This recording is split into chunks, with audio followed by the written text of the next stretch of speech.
everyone, welcome to my channel Decades of Cooking, where we will be taking a little adventure in cooking. It's simple, it's easy, it's effortless, and it is delicious. Decade, effortlessly delicious. Today we're going to explore a childhood recipe done by my mom. We're capturing a lot of my mom's recipes, favorite recipes that we grew up with. We generally grew up on something called bakes, which is a recipe that I think everybody tried at one point or another. We're from the island of Dominica, and any Caribbean island, I mean, you see variations of that, of bakes or JohnnyCake or fried dumplings, however you want to call it, all over the world, because flour is such a staple. And so today my mom's sharing her recipe with the world, and you can follow the recipe along, or you can make variations of that very same recipe. I'd like you to subscribe to our channel, and just to get beautiful homemade recipes that are authentic, and hopefully you can share with your kids and your family. So don't forget to subscribe to our channel, guys. First, we need our ingredients, and the staple for bakes, as we're going to call it, is your flour. So we have today 2 cups of flour. We have some salt. We have baking powder, not baking soda. You gotta use baking powder. You need some milk, and we normally tend to use carnation milk from the can. You can use other kinds of milk, but I would suggest you keep it at room temperature. You need some people put a little bit of sugar. She does put a little bit of sugar, white sugar in there, white cane sugar. You need some butter. The butter you can take from your regular butter spread. And you need some extra flour for while you knead the dough, and then you also need to have some water to combine everything together. So these are our ingredients. Everything is here. You can see it clearly. You can take a note of it. This is what we're going to be doing. The next phase of that is, what type of container do you use? You can use a glass bowl, you can use a plastic bowl, you can use a metal bowl. You can also even use a nice clean countertop. If you have a lot of space, you can use a countertop to knead everything together. But it would be wise, I would suggest putting it in a container. For instance, let's suppose you have like a nice metal bowl or glass bowl. And so you start combining all the ingredients together. First you put your flour, and then you put some salt, and then you put your baking powder. You go on and you add your milk. Don't forget to add your little bit of sugar. Not too much, just a little bit. And then you can add your water in there. And once you have all your ingredients mixed in there, you just start using your hand to bring everything together. As you can see, she's showing you the process of using a hand and bringing all the ingredients together. And as you bring it together, it's a messy process. But you will see how everything comes together nicely. So just follow along as she uses her hand to bring everything together.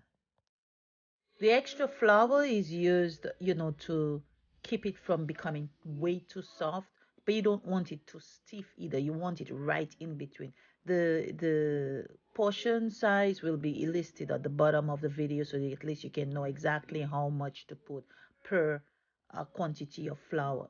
And so you continue mixing, bring everything together until it is nice and it has a nice smooth texture. Everything comes together. You don't want to over knead. You knead it for the time that you think, when it looks like what it is that she has there. Once you're done kneading, then you can take your nice paper towel and cover it.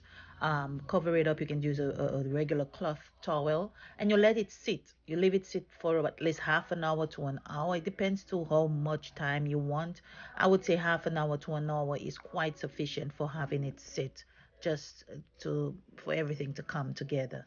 Once the time has passed, then you take your dough. As you can see, she's showing you.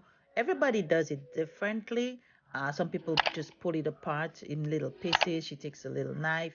She cuts cuts them into just a sort of a small, I would say, but that's about a tennis ball size, and rolls them into a little ball and nicely puts them on the side.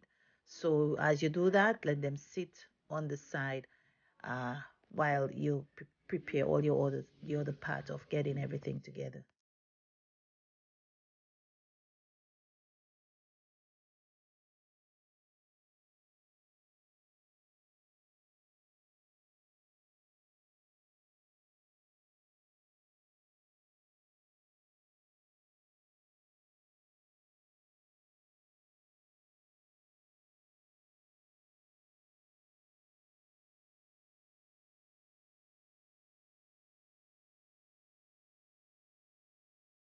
And you get a good old frying pan. My mom doesn't want to use any other frying pan, but this is, she says this is her, she swears by this frying pan. That's her favorite frying pan.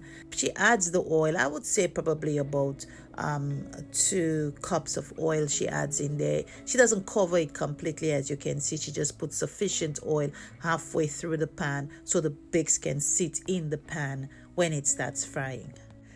Ensure that your oil gets hot enough. I don't have a thermometer. This is really, again, you're eyeballing it. The best way to test it is try one of the bakes, one of the flattened bakes. So once you've created the ball and she puts her oil to get hot, she flattens the bakes. As you can see, she takes a hand. It's a process. You open up and you flatten. Some people use a rolling pin. She prefers, again, this is mommy's cooking, this is my mom's cooking, this is Angie's cooking, name is Angie, so she prefers to do it that way. She just, it's authentic. It's just, she loves the feel of the food in her hands. So she goes around and she flattens all the bakes. And so the best way to test to see whether your oil is okay, so after, I would say, about your oil sitting in the pan for at least about 5 minutes, you try one of the bakes. If you see it sizzles around the bakes, it means that your oil is just hot enough. And so you just go ahead and you add how many of them as the flat ones in there, just to fit the pan properly. Very important thing is, do not keep your heat on medium heat. If it is getting too brown too quickly, it means that the inside of the bakes of the dough is going to be floury and uncooked. So you want to ensure that you don't have your heat too high, neither too low to just sit there and suck up the oil. You don't want it to just sit and suck the oil, but you do want it to get a nice golden brown. So while you put it in the pan about medium heat, as you can see, she's turning it. You can see once it gets golden brown, you flip it over, and once you flip it over, you just ensure that it's nice and golden brown at medium heat, so that the other side can get brown. You continue that process until all your bakes are just completely golden brown fried, as you can see. And at the end, you have a beautiful bowl of nice fried bakes. That was one of our morning goodies every morning. And then once you have that, you can pair it with anything. One of our favorite things to pair it with is with codfish or saltfish, which you will see in another upcoming video, with some cucumbers and tomatoes.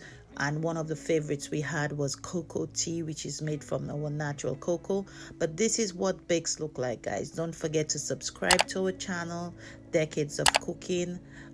Enjoy the recipe, try it at home, and look forward to our next upcoming video with Angie's cooking in Dekkades of Cooking, guys.